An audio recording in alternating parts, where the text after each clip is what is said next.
eyeballs. No mata nila. Okay. How does it feel to be here right now on this stage representing Bataan?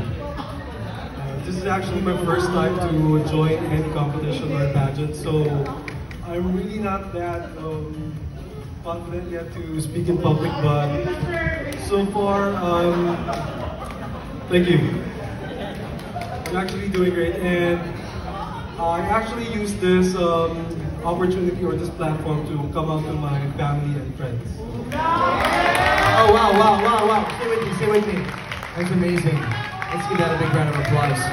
So, this is your moment to come out to your family. This is your way of saying you are gay and you are part of the community. Is that right?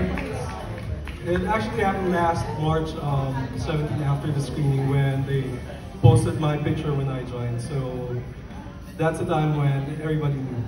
Well, Mr. Balamba, let's give him a big round of applause. You know, that's so hard.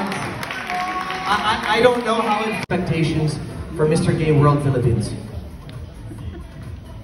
It's a hard question. I haven't actually thought about that or having any expectation, but I think that joining this organization is I could be an instrument to further the cause for the LGBT community. Thank you.